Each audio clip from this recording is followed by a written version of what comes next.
Good afternoon, everyone. Happy Friday. Welcome back to my channel, and thank you for joining me here this afternoon.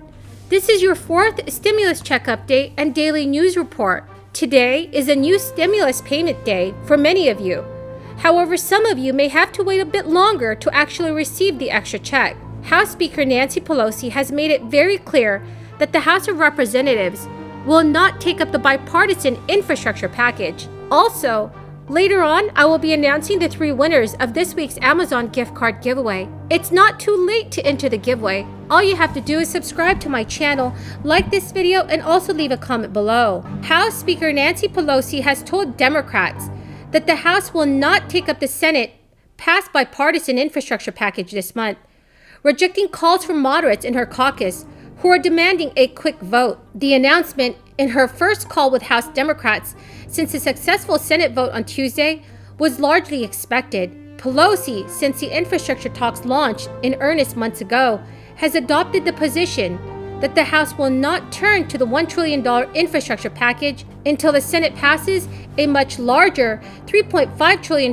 package chock full of Democratic social benefit programs and climate initiatives. That strategy has been championed by progressive lawmakers in the House who do not quite trust some of the centrist Democrats in the Senate and want to use a bipartisan infrastructure bill as leverage to ensure the larger $3.5 trillion package clears the upper chamber. Nancy Pelosi, during a call, leaned on the sentiments of those liberals in making her case to push the infrastructure vote until later in the year. She said, "I am not freelancing.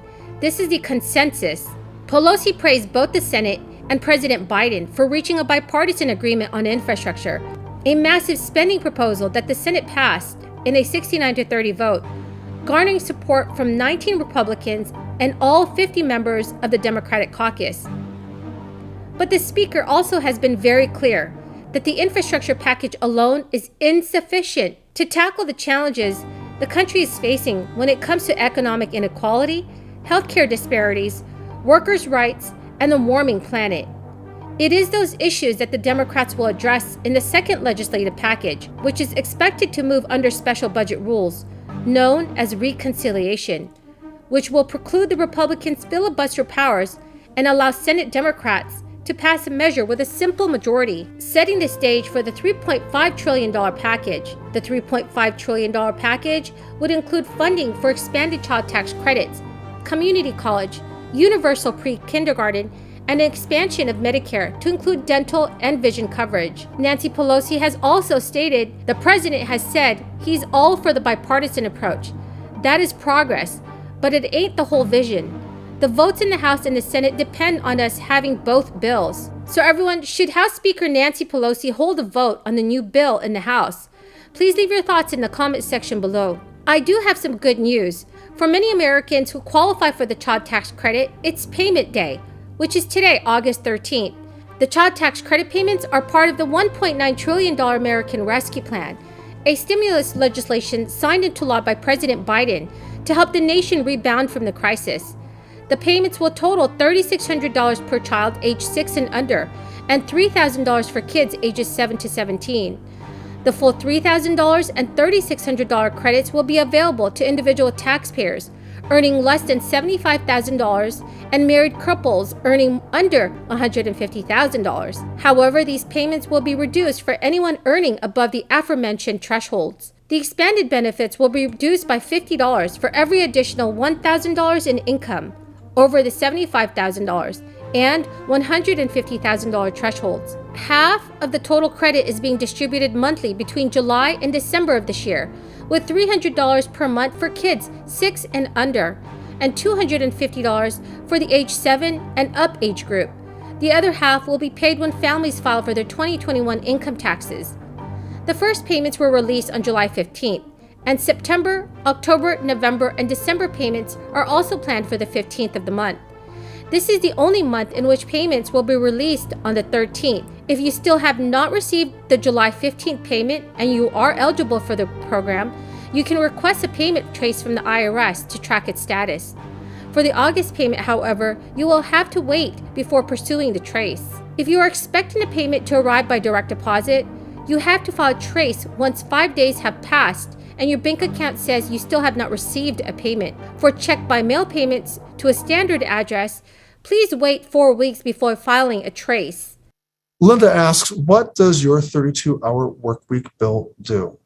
Linda, my 32-hour work week bill very simply amends the Federal Labor Standards Act, which was first enacted into law in 1935. It was a New Deal piece of legislation. That legislation established the 40-hour work week. Before the 40-hour work week was cemented into federal law, it was not uncommon in America for people to be working way in excess of 40 hours. And really, the drive for a 40-hour work week, limiting the 40-hour work week, limiting the number of hours worked to 40 hours, was led by industry. It was led by Henry Ford. It was one of the first persons to pilot experiments.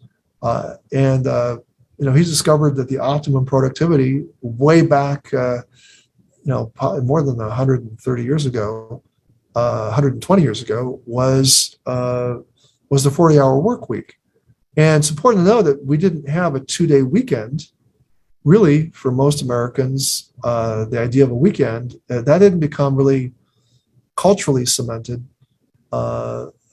until really the passage of the Fair Labor Standards Act, which set a 40-hour work week.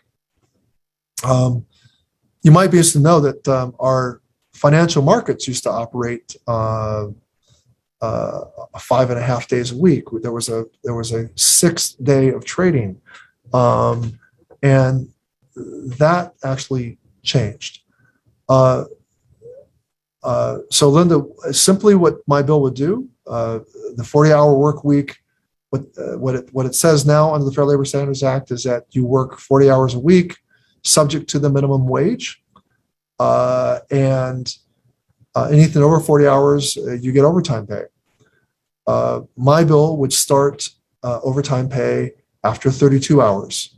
And so the idea being that that there's plenty of very, very, I think, powerful conversations going on at different sectors of our workforce. So everyone, that's the end of the video for this afternoon.